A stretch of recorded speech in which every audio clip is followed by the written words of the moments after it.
साहब अकेले ऐसे प्रधानमंत्री हुए हैं जिन्होंने वास्तव में किसान को जिया है और किसान के बारे में सोचा है। अगर एक किसान जिसने खेत में हल चलाया हो वो वहां पहुंच जाए तो वो बेहतर समझ सकता है कि किसान की क्या परिस्थितियां हैं।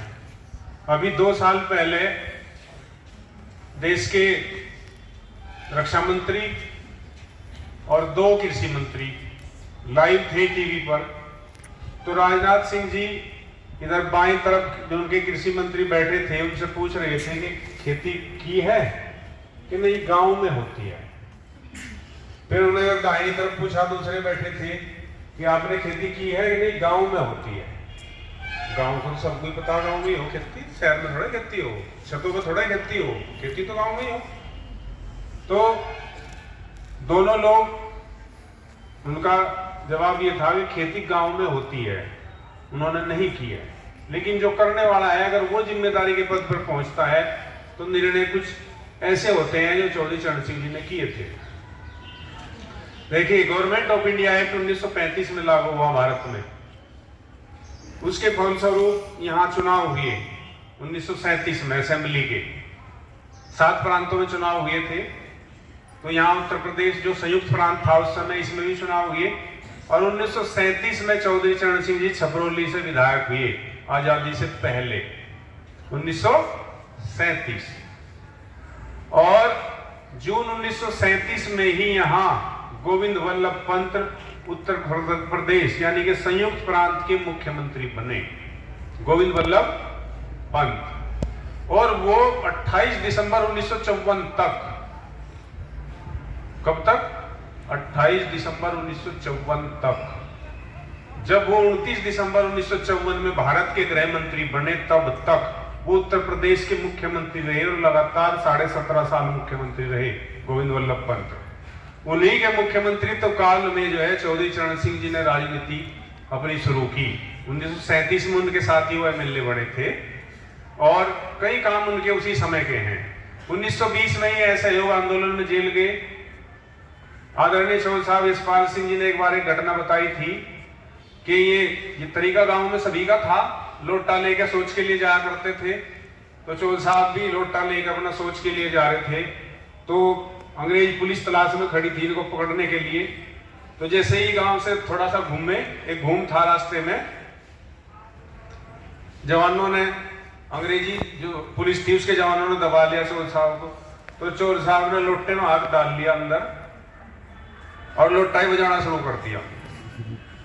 और लोटे से ही जो है उन अंग्रेज सिपाहियों से ये छूट के भाग गए, गिरफ्तार नहीं हुए। फिर बाद में गिरफ्तार हुए। 1930 में भी जेल गए, 2 बार जेल गए।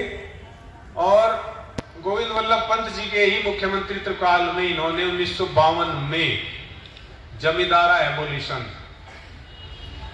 कुछ लोगों में भ्रम है कि ये जमींदारा एबोलिशन चौधरी चरण सिंह जी ने मुख्यमंत्री रहते हुए समाप्त किया, नहीं। चौधरी चरण सिंह उस समय रेवेन्यू मिनिस्टर थे उत्तर प्रदेश के और सरकार थी गोविंद वल्लभ पंत की। 1952 इन्होंने जमींदारा एबोलिशन किया। 1960 जिसे लिखा जाता है रेवेन्यू रिकॉर्ड में ZA 1960, जमींदारा एबोलिशन 1960 जिसे कहा जाता है, वो चौधरी चरण सिंह की देन है एज ए रेवेन्यू मिनिस्टर। हालांकि ये ड्राफ्ट गोविंद वल्लभ पंत का था, ड्राफ्ट उनका था, उस ड्राफ्ट पर काम किया चौधरी चरण सिंह जी ने। 1954 में इन्होंने देश कि, तो मुझे पता नहीं देश में अभी चकबंदी हुई कि नहीं, लेकिन उत्तर प्रदेश को चकबंदी चौधरी चरण सिंह की देन है। 1954 उत्तर प्रदेश में अगर चकबंदी विभाग की स्थापना हुई, कंसोलिडेशन का एस्टेब्लिशमेंट हुआ, तो चौधरी चरण सिंह की देन है।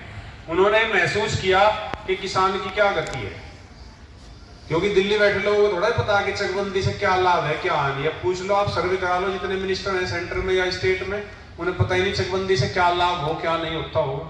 ये तो किसान जानता है ना चकबंदी से क्या लाभ हुआ। उसको रास्ते मिले, उसको सड़कें मिली, उसका खेत 6 जगह थे वो 1 जगह हो गया, 1 जगह होने पर उसने सिंचाई का साधन किया, वहां पर ट्यूबवेल लगाई, वो एक बजाय 6 जगह जाने के, 6 लोगों की खुशामद करने के, 6 राजभाइयों का पानी चलाने के, वो एक ट्यूबवेल का पानी चला रहा है अपने खेत पर, अब ठीक है वो।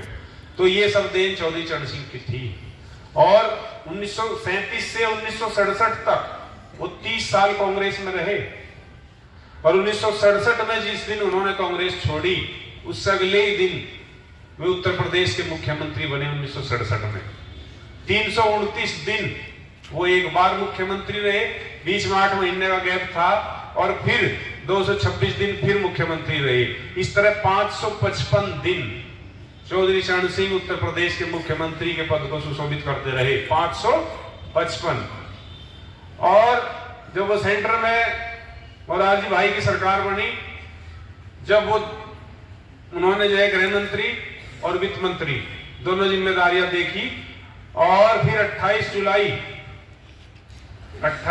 1979 से 10 में चुनाव हुआ था, 14 जनवरी 1980 तक वो देश के प्रधानमंत्री रहे। 28 जुलाई 1979 से 14 जनवरी 1980 तक वो देश के प्रधानमंत्री रहे। तो उनके प्रधानमंत्रित्व काल में नहरों का संयोजन हुआ, लिंक हुई बहुत सारी नहरें, और प्रदेश के मुख्यमंत्रित्व काल में तो अनगिनत काम हुए। जो किसान आज जो है दम भरता है कि हम इस स्थिति में है, उसमें बहुत बड़ा योगदान चौधरी चरण सिंह जी का है। बाद की सरकारों ने उन कार्यक्रमों को पीछे धकेल दिया। अगर वे कार्यक्रम कंटिन्यू होते तो आज किसान की दशा कुछ और होती। तो भारत माता के उस लाल को मैं नमन करता हूं अपनी ओर से, विद्यालय परिवार की ओर से। ऐसे महापुरुष कभी कभी पैदा होते हैं। उनका एक उदाहरण बताऊंगा। देखो आप, उनकी बेटी का नाम सरोज है। मुझे पता नहीं ये बेचारी है कि नहीं है, लेकिन मैंने देखी है, सरोज है उनकी बेटी का नाम, और वो हरियाणा में ब्याही है, यानी उसकी ससुराल हरियाणा में है। तो सरोज के पति देव ने जो है कि स्कूटर की इच्छा जाहिर करी कि मैं एक स्कूटर ले लूं, और चौधरी साहब जो है उत्तर प्रदेश के मुख्यमंत्री थे।